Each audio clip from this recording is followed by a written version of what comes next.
नमस्कार। आज हम शनिदेव की कहानी आपको सुना रहे हैं, जिनके कोप के कारण राजा विक्रमादित्य को भी अनेक परेशानियों का सामना करना पड़ा। एक समय सूर्य, चंद्रमा, मंगल, बुध, बृहस्पति, शुक्र, शनि, राहु और केतु इन ग्रहों में आपस में झगड़ा हो गया कि हम सब ग्रहों में सबसे बड़ा कौन है।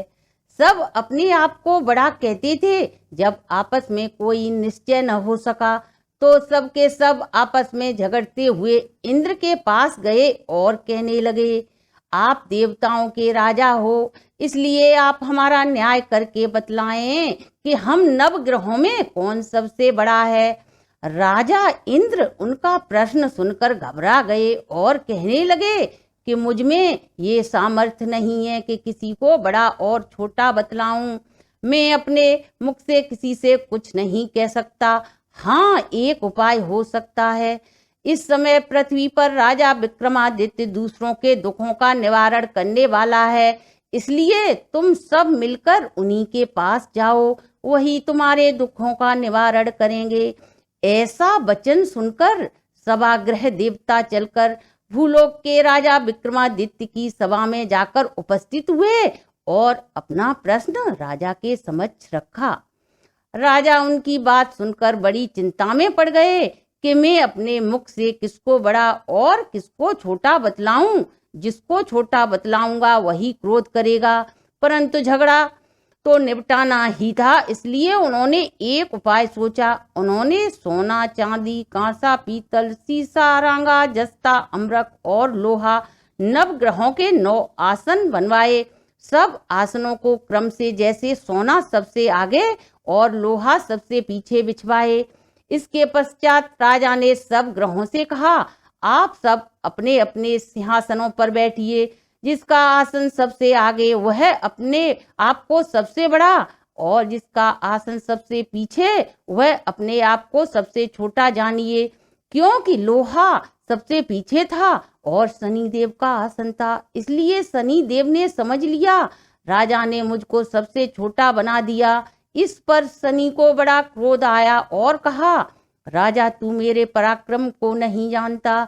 सूर्य 1 राशि में 1 महीना, चंद्रमा 2.25 महीने 2 दिन, मंगल 13 महीने, बृहस्पति 13 महीने, बुध और शुक्र 1-1 महीने, परंतु मैं 1 राशि में 2.5 अथवा 7.5 साल तक रहता हूँ। बड़े बड़े देवताओं को भी मैंने भीषण दुख दिया है। राजन सुनो, राम जी को 7.5 आई तो वनवास हो गया और रावण पर आई तो राम और लक्ष्मण ने सेना लेकर लंका पर चढ़ाई कर दी और रावण के कुल का नाश कर दिया। हे राजन, अब तुम सावधान रहना।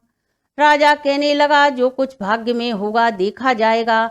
इसके बाद अन्य ग्रह तो प्रसन्नता के साथ चले गए, परंतु शनिदेव बड़े क्रोध के साथ वहां से सिधारे। कुछ काल व्यतीत हो जाने पर जब राजा को 7.5 की दशा आई तो शनिदेव घोड़ों के सौदागर बनकर अनेक सुंदर घोड़ों के सहित राजा की राजधानी में आए।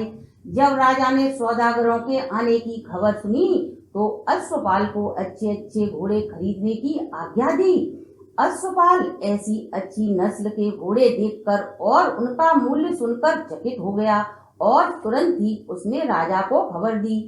राजा उन घोड़ों को देखकर एक अच्छा सा घोड़ा चुनकर सवारी के लिए चढ़ा।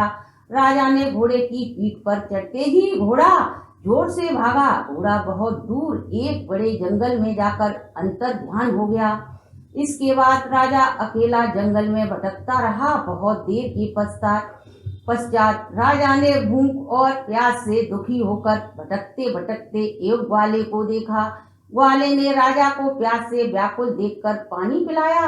राजा की उंगली में एक अंगूठी थी। राजा ने उसे निकालकर प्रसन्नता पूर्वक उस ग्वाले को दे दी और शहर की ओर चल दिया। राजा शहर में पहुंचकर एक सेठ की दुकान पर जाकर बैठ गया और अपने आप को उज्जैन का रहने वाला तथा अपना नाम बीका बतलाया।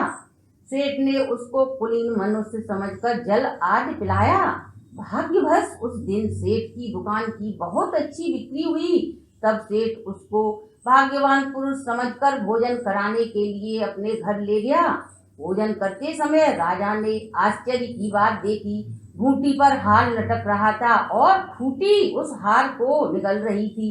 भोजन के पश्चात कमरे में आने पर जब सेठ को कमरे में हार न मिला तो सबने यही निश्चय कर लिया कि सिवाय बीका के इस कमरे में कोई नहीं आया, अतः हार अवश्य ही बीका ने ही लिया है। परंतु बीका ने हार लेने से इनकार कर दिया। इस पर 5-7 आदमी इकट्ठे होकर उसको फौजदार के पास लाए। फौजदार ने उसको राजा के सामने उपस्थित कर दिया और कहा, ये आदमी देखने में तो भला प्रतीत होता है, चोर मालूम नहीं होता, परंतु सेठ का कहना है इसके सिवाय वहां कोई नहीं आया, अतः हार इसी ने लिया है। तब राजा ने आज्ञा दी कि इसके हाथ पैर काटकर चौरंगिया किया जाए। राजा की आज्ञा का तुरंत पालन हुआ और बीका के हाथ पैर काट दिए गए। इस प्रकार कुछ काल व्यतीत हो जाने पर एक तेली उसको अपने घर ले गया और कोलू पर बिठा दिया। बीका उस पर बैठा हुआ जवान से बैल हाँकता रहा। सन की दशा समाप्त हो गई। एक रात वह वर्षा ऋतु के समय मल्हार राग गाने लगा। उसका गाना सुनकर उस शहर के राजा की कन्या उस राग पर मोहित हो गई और दासी को खबर लेने भेजा कि शहर में कौन गा रहा है। दासी सारे शहर में फिरती फिरती क्या देखती है कि तेली के घर में चौरंगिया राग गा रहा है। दासी ने महल में आकर राजकुमारी को सब वृतांत सुना दिया। बस उसी क्षण राजकुमारी ने अपने मन में यह प्रण कर लिया कि चाहे जो भी हो मैं उस चौरंगिया से ही विवाह करूंगी। प्रातः काल होते ही जब दासी ने राजकुमारी को जगाना चाहा तो राजकुमारी अनशन व्रत लेकर पड़ी रही। तब दासी ने रानी के पास जाकर राजकुमारी के न उठने का वृतांत कहा। रानी ने तुरंत ही वहां जाकर राजकुमारी को जगाया और उसके दुख का कारण पूछा तो राजकुमारी ने कहा, माताजी मैंने प्रण कर लिया है, तेली के घर में जो चौरंगिया है उसी से विवाह करूंगी। माता ने कहा, पगली यह क्या कह रही है, तेरा विवाह तो किसी देश के राजा के साथ किया जाएगा। कन्या कहने लगी कि माताजी मैं अपना प्रण कभी नहीं तोड़ूंगी। माता ने चिंतित होकर यह बात राजा को बताई। जब महाराज ने भी आकर उसे समझाया कि मैं देश देशांतर में अपने दूत भेजकर सुयोग्य रूपवान एवं बड़े से बड़े गुणी राजकुमार के साथ तुम्हारा विवाह करूंगा, ऐसी बात तुमको विचारनी भी नहीं चाहिए। इस पर कन्या ने कहा, पिताजी मैं अपने प्राण त्याग दूंगी परंतु दूसरे से विवाह नहीं करूंगी। इतना सुनकर राजा ने क्रोध से कहा, यदि तेरे भाग्य में ऐसा ही लिखा है, जैसा तेरी इच्छा है वैसा ही कर। राजा ने तेली को बुलाकर कहा, तेरे घर में जो चौरंगिया है उसके साथ में अपनी कन्या का विवाह करना चाहता हूँ। तेली ने कहा, यह कैसे हो सकता है, कहाँ आप मेरे राजा, कहाँ मैं एक नीच तेली। परंतु राजा ने कहा, भाग्य में लिखे को कोई नहीं टाल सकता, अपने घर जाकर विवाह की तैयारी करो। राजा ने उसी समय तोरण बंधनवार लगवाकर अपनी राजकुमारी का विवाह चौरंगिया बना विक्रमादित्य के साथ कर दिया। रात्रि को जब विक्रमादित्य और राजकुमारी महल में सोए तो आधी रात के समय शनि देव ने विक्रमादित्य को स्वप्न दिया, राजा कहो मुझको झूठा बतलाकर तुमने कितना दुख उठाया। राजा ने क्षमा मांगी। शनि देव ने प्रसन्न होकर विक्रमादित्य को हाथ फेर दिए। तब राजा ने कहा, महाराज मेरी प्रार्थना स्वीकार करें, जैसा दुख आपने मुझे दिया है वैसा कलयुग में किसी को न दे। शनिदेव ने कहा, हमें तुम्हारी प्रार्थना स्वीकार है। जो मनुष्य मेरी कथा कहेगा और सुनेगा उसको मेरी दशा में कभी किसी प्रकार का कष्ट नहीं होगा। राजकुमारी की आंख खुली और उसने राजा के हाथ पैर सही सलामत देखे तो वह आश्चर्य को प्राप्त हुई। उसको देखकर राजा ने अपना समस्त हाल कहा कि मैं उज्जैन का राजा विक्रमादित्य हूँ। यह बात सुनकर राजकुमारी अत्यंत प्रसन्न हुई।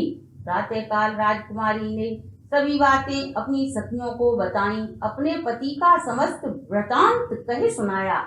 तब से सबने प्रसन्नता प्रकट की और कहा, ईश्वर ने तुम्हारी मनोकामना पूर्ण कर दी है।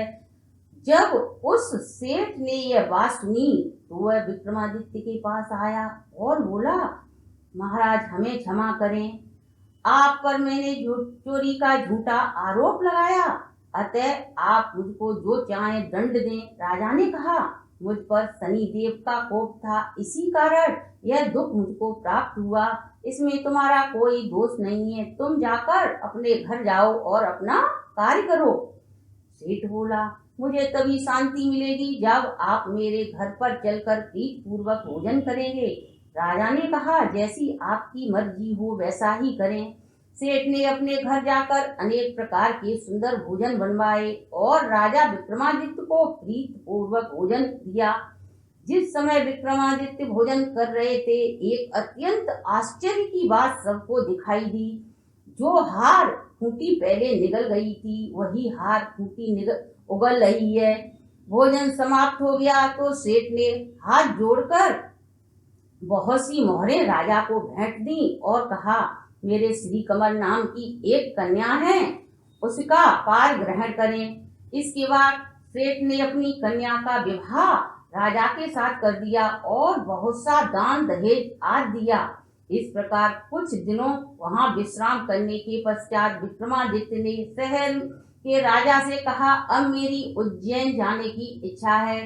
फिर कुछ दिन के बाद विदा होकर राजकुमारी मनभावनी, सेठ की कन्या श्री कमरी तथा दोनों जगह से अनेक दास दासियां रथ पालकियों सहित विक्रमादित्य उज्जैन की तरफ चले। जब शहर के निकट पहुंचे और पुरवासियों को राजा के आने का संवाद सुना तो समस्त उज्जैन की प्रजा आगवानी के लिए आई। तब बड़ी प्रसन्नता के साथ राजा अपने महल में पधारे। सारे शहर में बड़ा भारी महोत्सव मनाया गया और रात्रि को दीपमाला की गई। दूसरे दिन राजा ने शहर में ये सूचना करवाई, शनि देवता सब ग्रहों में सर्वोपरि हैं। मैंने उनको छोटा बतलाया, इसी के कारण मुझको यह दुख प्राप्त हुआ है। इस कारण सारे शहर में सदा शनि देव की पूजा और कथा होने लगी। राजा और प्रजा अनेक प्रकार के सुख को भोगती रही। जो कोई शनिदेव की इस कथा को पढ़ता है, सुनता है, शनिदेव की कृपा से उसके सब दुख दूर हो जाते हैं। शनिवार के दिन इस कथा को अवश्य पढ़ना चाहिए। ओम शांति, ओम शांति, ओम शांति।